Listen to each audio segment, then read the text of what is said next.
We remain steadfast in our commitment in delivering local news that matters. Stories that inspire. Enriching the lives of Filipinos in the Philippines and across the globe. This is your GMA Regional TV. Buong puso para sa Pilipino.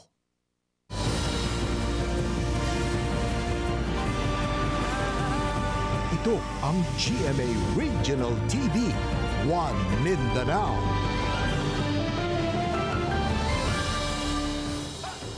Mayong hapon, Mindanao. Kini ang GMA Regional TV, One Mindanao. Hatod namo ang pinakadagko pinakauling balita sa Mindanao. Ako si Sara Hilomen Velasco. Live gikan dinhi sa GMA Davao Complex. Cyril Chavez, live gikan dinhi sa GMA Cagayan de Oro Station. Efren Mamak, live desde aquí na GMA Zamboanga Station. Gipahigayon karong adlaw sa grupong Transmission Piston ang transport strike sa Davao City. Kini agig pagbatok sa mga grupo sa PUV Modernization Program sa gobyerno. Ani ang report ni Argil Relator. Kapamaagi gihapon sa pag-phase out sa ato ang mga PUJ unit. Nagkatapok ang pipilakasakop sa progresibong grupo sa Freedom Park, Davao City, agig pagpasibaw sa ilang pagbabag sa PUV Modernization Program sa gobyerno, dungan sa paglusad og transport strike karong adlaw. Una na gibutyag si LTFRB 11 nga dili lakip sa December 31 deadline sa consolidation ang Davao City. Sanglit Davao Bus Project ay patuman sa lungsod.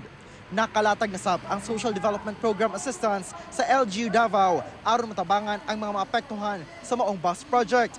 Apan sumala sa piston, bisa ni ini, hinay-hinayon ra daw gihapon og phase out ang mga pampasaherong jeep sa lungsod. Dili ta mo undang hangtod na pay mga driver, mga operators nga mo support sa kining panawagan nato nga no to jeepney phase out. Sa monitoring sa LTFRB 11, sukad alas 6 sa buntag kaganina, wala matud pa na balda ang pampublikong transportasyon tungod anaa sa normal ang jeepney operation sa lungsod. Rason sa mga nagbiyaheng PUJ driver. Pag bagong tuwig lang nagyun ni sir, wala yun may mahimo yun. O, tanawa ko ni mong pamasahero sir, doa pa lang kabuk. Pambagong tuwig lang yun. Na may city ordinance god na kung ma-peace out ta, bayaran. Kanya, galungag man ta perminte. O, yung dito ang biyahe ron. Gupa, New Year pa yun. Naka-standby rasab ang mga bus nga mo ay i-deploy o galing magkulang ang mga PUJ. Dugang sa piston nga doon na pa'y mga musunod nga lakang silang pagahimuon aron ipasibaw ang pagbabag sa PUV Modernization Program. Kauban si Melchor Awing sa kamera. Ako si Argil Relator para sa One Mindanao. Retired jail officer og duha ka anak ni ini arestado human nga mapalitan og kinarnap nga motorsiklo sa otoridad. Kapulisan padayon pasab nga ginapangita ang mismong nangawat sa motorsiklo. Ani ang report. Dakpan ato sa entrapment operation sa Carmen Police Station sa Upper Balulang, Cagayan de Oro City ang amahang retired jail officer og duha ka anak niini human nga namaligya og kinarnap nga motorsiklo. Giila ang mga suspitsado nga sila Edgardo Aligarbes, 68 anyos, retired jail officer, og iyang anak nga seaman nga si Clayton Aligarbes, 42 anyos, ug igsuon nga si Cliff Aligarbes, 38 anyos. Sigon sa kapulisan, nga ilang nasubay ang mga suspitsado, human nagreklamo ang tag-iya sa motor. Matod pa, nakita kuno sa tag-iya ang iyang motor nga gipost sa social media og ginabaligya, rason nga nakigkoordinar siya sa otoridad. Kasulang niya, subok kita niini. Kang isa nining amahan, usa kini ka retired BGMP sa may Negros area. Unya ang isa nini usa ka seaman nga mulargahay na sa abroad by next week.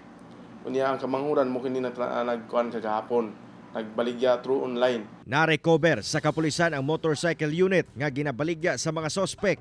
Ingon man ang 36,000 pesos nga budel money nga ilang gigamit sa operasyon. Gikustodiya na sa Carmen Police Station ang mga sospek. Gisuwayan sa GMA Regional TV 1 Mindanao nga makuha ang ilang pahayag apan mibalibad na sila. Hinoon, una nang gibutyag sa mga sospek ngadto sa kapulisan nga igo ra nila gi-buy and sell ang maong motor. Kasong paglapas sa Anti-Fencing Law o Presidential Decree No. 1612 ang nakatagdang atubangon sa mga suspitsado. Sa maong kaso, adunay pagpasabot ang kapulisan labi na sa mga tawong adunay laraw nga mamaligya og mga kinawat nga butang.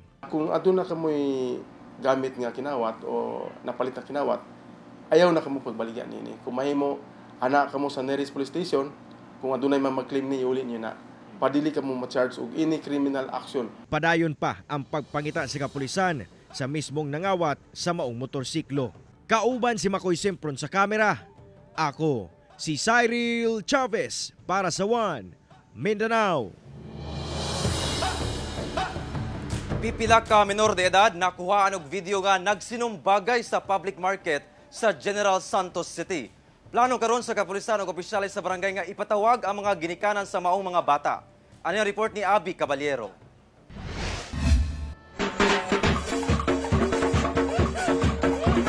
Makita sa video kining pagsinumbagay sa duha ka lalaki sa public market sa General Santos City. Taod-taod nanumbag na sab kining naka-gray. Gipunggan siya sa usa pa ka lalaki hangtod sa silang duha na sab ang nagsinumbagay. Ang maong video kuha sa usa ka residente nga nagtugtog sa lugar ni adtong higayuna. Nang time po kasi na yan, tumutugtog po kami sa isang store na nag-hire sa amin para sa opening nila. So nagda-drum beats po kami. Habang tumutugtog po kami, bigla po sila nag-away. Tapos hindi ko po maintindihan kasi may nag-aaway, may sumasayaw. Kaya po ako napabidyo. Matod sa nag-video, nag-away ang maong mga lalaki tungod sa ginasuhol kanila sa ilang pagbantay sa nagaparada nga sakyanan. Pagka po may paparada, magbabantay po sila ng motor o kaya sasakyan. Pagkatapos po, pag aalis na yung may-ari, nagkakaagawan po sila sa bayad. Sa pagpanubay sa kapulisan, nasayrang ang tanang mga nalambigit sa insidente, mga menor de edad. Busa magpahigayon ang General Santos City Police Office og regular monitoring sa lugar aron dili na mausab ang hitabo. Directive na rin natin yung ating station commander concerned to look into that kind of incident para mabigyan din ng aksyon. Duna sab oplan yaw-yaw ang barangay aron manawagan sa mga ginikanan nga bawal magtinir ang mga bata sa palengke. Gani ilang ginaplanuhan karon ang pagpatawag sa mga ginikanan sa mga nalambigit nga menor de edad. Akong ginaawhag ang mga ginikanan nga unta di ta magpalabi nga atong mga anak is isanay nato sa inana. Isanay nato sila nga paadtuon sa eskwelahan. Magtinabang lang gid ka. Kauban si Gary Balantay sa kamera. Ako si Abby Caballero para sa One Mindanao. 5 kalalaking namalit lang unta og sudan ang samdan dihang nabuthan og butane canister sa usa ka karinderya sa Davao City. Busa dunay paymangno ang Bureau of Fire Protection aron dili na kini masubli pa. Ani ang report ni Argil Relator. Sunog kay mong nakuan buhok ba yo? Napaso ang mga abaga hangtod kamot og nawong niining 5 ka mga lalaki. Human matud pa ni buto ang butane canister sa usa ka karinderya sa Guzman Street, Turil, Davao City ning bag-ulang. Gilayon silang gipangdala sa ospital. Usa ang nakahiagom og 2nd degree burn, samtang 4 ang nakahiagom og 1st degree burn. 15 pulos ginatambalan pa sa ospital. Sa investigasyon sa BFP Turil, nahutdan matud pa og LPG ang tag-iya sa karinderya, busa ni gamit og butane canister. Apan kanya pinakapalit naman siya o kanang LPG motong ang iyang reserve gibutangan niya sa taas no nga dahil kunya direct expose siya sa init gikan sa ubos gikan sa katong iyang burner tungod sa kainit ni explode tong iyang reserve nga kuan katong LPG refilled nga butane canister. Sarado na ang maong karinderya human ang hitabo. Sumala sa BFP, dunay aprobado nga LPG canister ang DTI ug DOE. Apan dili matud pa approved type nga canister ang maong mibusikad. Aron dili na kini masubli pa, labi na karon nga sagad ang matag panimalay, nagaluto kay maghikay, ilabi na karong medianoche. Abiso sa BFP, mugamit lang gayud og canister nga aprobado. Ibutang sab kini sa luwas nga lugar nga layo sa init o sa mga butang nga posibleng makamugna og kalayo. Gina-discourage nato nga ipaduol siya sa ato ang lutuanan kay ang characteristic niya ni pag once nga makabati sa init, mo kusog ang iyang pressure. So delikado siya nga ipaduol nato sa kaning sa kaning kalayo. Kauban si Metro Awing sa kamera. Ako si Argil Relator para sa One Mindanao. Angol ang usa ka lalaki sa Cagayan de Oro City human gidunggab sa iyang kaugalingong ig-agaw. Rason sa sospek, pagdepensa lang matud pa ang iyang gihimo. Tungod gisulod kuno sa biktima sa sako ang iyang 5 anyos nga anak. Apan banay sa biktima, milimod sa pasangil sa sospek. Ani ang report. Arestado ang 31 anyos nga si Rosel Gamat sa Carmen Police Station human nga gireklamong nanunggab sa iyang kaugalingong ig-agaw sa Villarin Street, Bakahan, Barangay Carmen, Cagayan de Oro City. Ang biktima giilang si Rolin Amarga, 29 anyos, 15 residente rasab sa susamang lugar.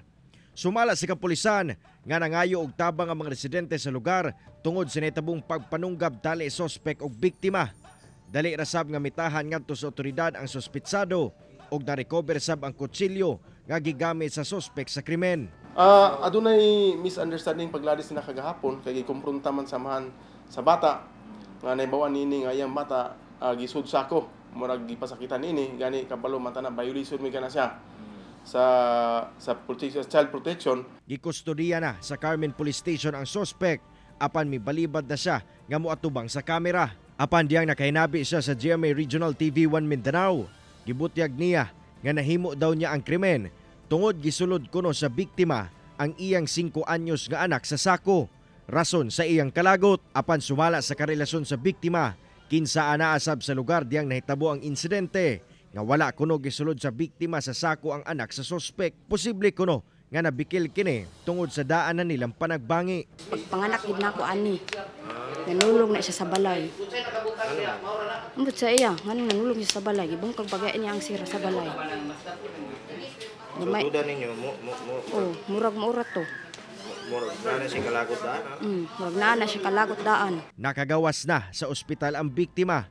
Samtang kasong frustrated murder ang gipasaka sa otoridad batok sa sospek. Tungod sa insidente, adunay pahimangno ang otoridad sa publiko. Karon sa mga adunay init sa hulo, una-una atong pagkapugngan ang atong kaulit. Labi na karon nga nakita sa panahon sa bago pa nagpasko, natay New Year celebration, mas nindot nga di ta makasala para during sa celebration magkahiusa kita sa atong pamilya. Kauban si Makoy Simpron sa kamera. Ako si Cyril Chavez para sa One Mindanao.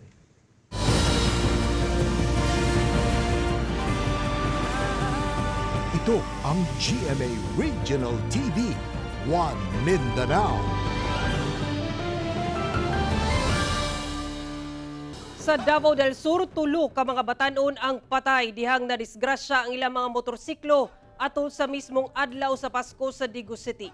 Samtang usasab ka senior citizen ang patay dihang nabanggaan sa usa ka wing van sa lungsod sa Santa Cruz. Ani report ni Argil Relator. Patay ang mga rider nga sila Cairo Alipin 17 anyos o Rodney Millones 18 anyos. Lakip ang angkas ni ini nga si Kevin Maluluyon human nagbangga ang ilang mga motorsiklo alas 12:55 sa kadlawon sa mismong adlaw sa Pasko sa Rizal Avenue, Barangay San Jose, Digo City. Sa investigasyon sa Digo City Police, naglatas sa susamang direksyon ang mga motorsiklo na gimaneho ni Alipin ug sa laing rider nga si Samuel Balo 23 anyos. Samtang anaasab sa Picas Lane ang motorsiklo nga gimaneho ni Millones. Pag-abot sa lugar, nag-swerve matud pa ang motorsiklo ni Millones sa kasugat nga lane. Hinungdan nga, nagbangga ang tulo ka motorsiklo. Tungod sa kakusog sa impact, tanang riders ug angkas ni Millones nga si Maluluyon nalabay sa konkretong dalan. Nadala pa sa ospital ang mga biktima apan dead on arrival na ang tulo, samtang samdan si Balo.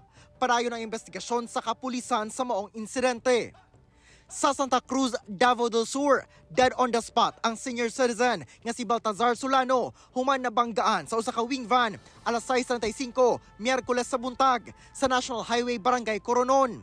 Sa inisyal nga investigasyon sa Santa Cruz Police, parehong southbound nga direksyon ang ginasubay sa usa ka meat van nga gimaneho ni Irvin Key Fausta og motorsiklo nga gimaneho ni Ryan John Kabilugan. Samtang anaa sa Picas Lane ang usa ka wing van nga gimaneho ni Bernabe Malod.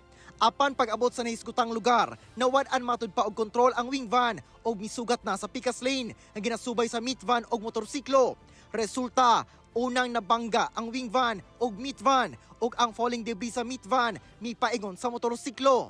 Samtang midiretso ang wing van sa tulo ka mga balay og nadaro ang usa ka truck og motorbike. Lakip ang bystander nga biktima hinungdan sa kamatayon niini. Nakaiagom sab og major injuries ang driver sa nakabanggang wing van kinsa gilayong gidala sa ospital. Parayon pa ang investigasyon sa kapulisan sa hitabo. Ako si Orgil Relator para sa One Mindanao. Presyo sa isda sa palengke sa Zamboanga City misaka na og 20 to 100 pesos matag kilo. Pipila ka adlaw una ang bagong tuig. Ani ang report?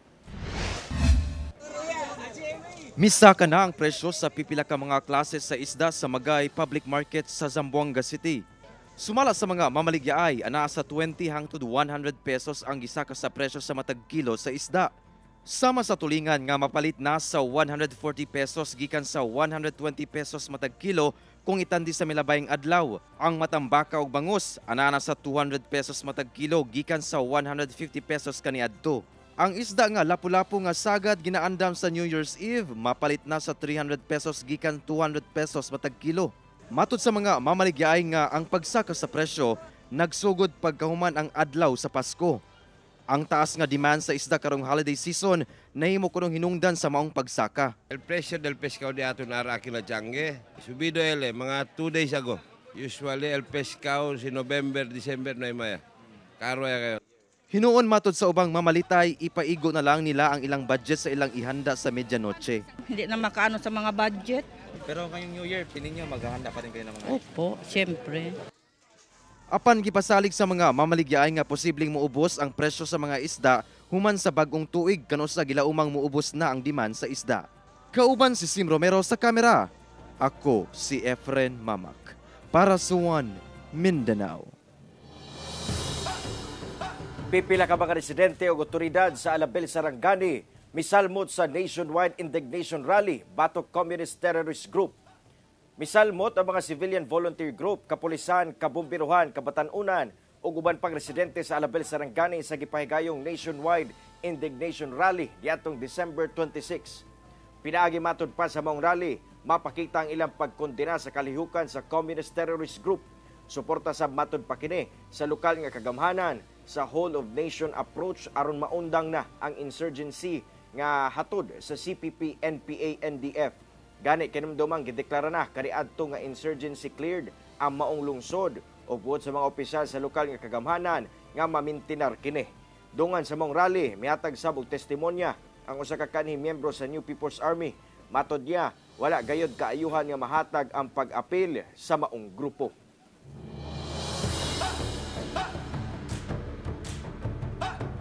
Budget Office sa Provincial Government sa South Cotabato nasunog. Ana sa kapin 3 million pesos ang natalang danyos. Ano ang report ni Abby Caballero? 12:28 sa kadlawon atul adlaw sa Pasko, nasunog ang Budget Office sa Provincial Government sa South Cotabato nga nahimutang sa Coronadal City. Pag-abot sa kabumberuhan sa lugar, nagkalayo na ang sulod sa buhatan. Umaapo yung sa table banda. So possible may nakasaksak doon na part, sir? Bisa din sa tinitingnan namin na na dahilan wala naman tong tao na nandun. And yung area is secured naman, may mga security naman. So ang possible na arson is malabo. Lakip sa nasunog ang mga computer ug mga papeles sa maong buhatan. Anaamatod pa sa kapin 3 million pesos ang danyo sa maong sunog. Office is enclosed, nakasarado po lahat ng bintana and door. So may apoy sa loob, kahit hindi siya lumakit, pero yung init hindi lumabas Kaya yung ibang gamit na rin nalusaw sa init. Sa karon nakakordon gihapon ang maong buhatan samtang nagpadayon ng investigasyon sa kabumberuhan. Ako si Abby Caballero para sa One Mindanao.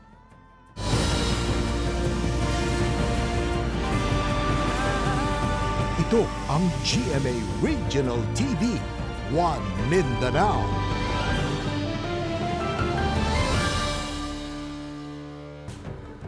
Kapin 300 kabalay naugdaw sa sunog sa Barangay Leon Garcia sa Agdao, Davao City. Ano ang report ni Jandy Esteban?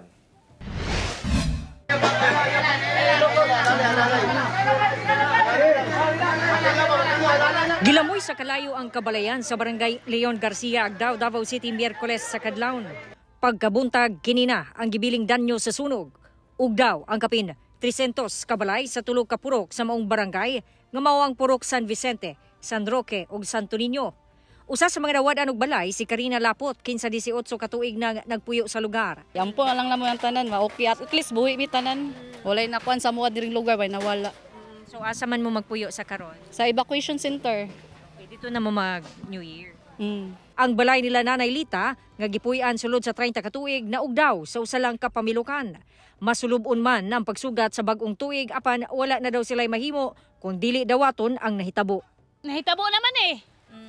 Alangag mo magunsa taron nga wala naman tay mahimo. Mayor magpatabang mi mayor. Kung naay katabang. Sa investigasyon sa Davao City Fire District, nagsugod ang pag-ulbo sa kalayo sa balay sa usa ka Ronron Sarabia. Nag-overheat nga appliance sa ginatanaw nga hinungdan sa sunog. Sa inisyal nga report, sobra 300 ka magbanay ang apektado apan magpahigayon pa og validation ng CSWDO. Sa karon ang ginahanglan ang mga nasunugan ug mga sinina gumikan kadaghanay kanila tapot lawas ra ang nasalbar ug pipila ka gamit ug uban pang nag-unang panginhanglan. Kauban si Jojo Solarte sa kamera, ako si Jandy Esteban para sa One Mindanao. Pipila ka adlaw unang bagong tuig, miulbo ang dakong sunog sa Zamboanga City. Kung asa gibana-bana nga nasa 300 ka panimalay ang naugdaw. Ano ang report ni Chris sa Dapitan? Sa aerial footage, makita ang kalapad sa sunog ug kabaga sa aso sa Kalye Basa, Barangay Tugbungan sa Zamboanga City pasado alas 11 sa buntag adlong Miyerkules.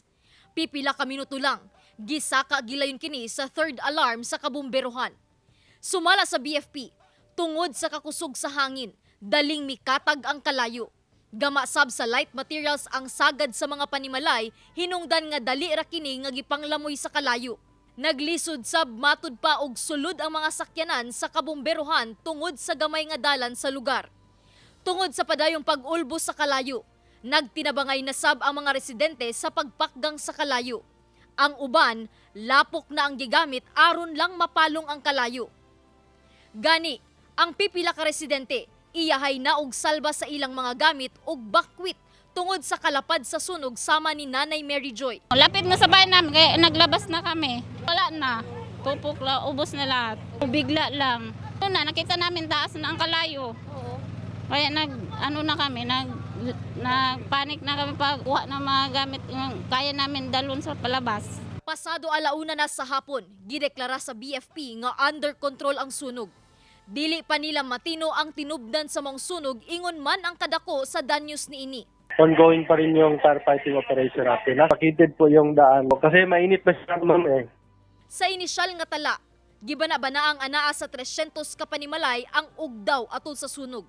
Giplastar na sa LGU ang pasiunang tabang alang sa mga nasunugan kinsa nagtinir sa Barangay Hall ug sa Tugbungan Elementary School. Kauban si Jerwin Fernando sa kamera. Ako si Chris Dapitan para sa One Mindanao. 48 anyos nga lalaki sa Las Nieves, Agusan del Norte ang patay human gitigbas sa kainom niini atol sa adlaw sa Pasko. Patay diha dayon ang usa ka Frendo Pontas, 48 anyos, usa ka mag-uuma human na biktima sa pagpanigbas sa Barangay Matil, Las Nieves, Agusan del Norte atol sa adlaw sa Pasko. Sa investigasyon sa kapulisan, nag-inom matud pa ang biktima og sospek nga nailang si Gil Casinillo, 36 anyos, usasab ka mag-uuma sa balay sa ilang higala dihang naglalis. Miuli matud pa ang sospek sa panimalay niini ug mikuha og sundang. Dihang mibalik kini, gilayon niining gitigbas ang biktima. Nakalikay pa matud pa ang biktima ug nakadagan palayo apan natumba kini sa kalsada ug didto nagitiwasan sa sospek ang pagpanigbas. Gigulgulan pa sa sospek ang liog sa biktima hinungdan sa hinanaling kamatayon niini. Gilayong gidakop sa mga silingan ang sospek ug gitunol ngadto sa kapulisan. Wala na mihatag og pahayag ang sospek samtang nagpadayon ang investigasyon sa kapulisan. Libuan ka taong nakisadya atol sa closing ceremony sa Paskuhan sa Gensan 2023 nga gisaksihan sa mga residente o gisaksihan ng mga naglahing performances ug National Pyrotechnics Competition. Samtang gikalingawan ang Christmas party sa kapulisan sa Police Regional Office 12 tungod sa ilang pinasahi nga outfit. Ani ang report ni Abby Caballero. Kini ang sitwasyon sa Pioneer Avenue sa General Santos City asa gipahigayon ang closing ceremony sa Paskuhan sa Jansan 2023. Dagsa ang libuan ka tao. Ilang gisaksihan ang live performances sa local talent sa syudad. Dili sa basta-basta ang dance moves nga gipaambit sa Jansan Dance Sport Team. Gikalingawan sab sa mga mitambong kining mga naka-costume. Dunay mga nag-ala superhero. Duna sab nagsundog sa mga karakter sa usa ka sikat nga Hollywood movie. Samtang mikumpleto sa experience sa mga general ang National Pyrotechnics Competition nga gisalmutan sa 9 ka teams gikan sa Luzon, Visayas ug Mindanao. Kampiyon ang entry sa Bulacan nga nakadawat og 100,000 pesos. First runner-up ang Bohol nga nakadawat og 80,000 pesos ug second runner-up ang Matalam Cotabato nga nakadawat og 60,000 pesos. Sa kinatibuk-an, nagmalampuson ang mga aktibidad sa Paskuhan sa Jansan 2023 sumala sa LGU. Sa mga buot pang musuroy, pwede pang i-enjoy hangtod sa unang semana sa Enero ang food strip sa Rojas Avenue, ang Christmas Bazaar ug Carnival sa Oval Plaza.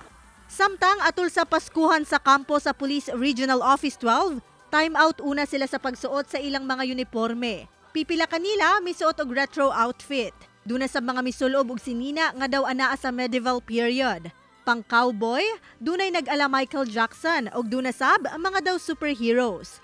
Nag-indigay sab ang grupo sa mga pulis sa Christmas Carol Competition, parol making contest ug best male and female outfit. Kauban si Gary Balantay sa kamera. Ako si Abby Caballero para sa One Mindanao. Mga kapuso, 5 kaadlaw na lang yun, bagong tuig na. Mao kadto ang mga ulihing balita sa Mindanao karong adlaw.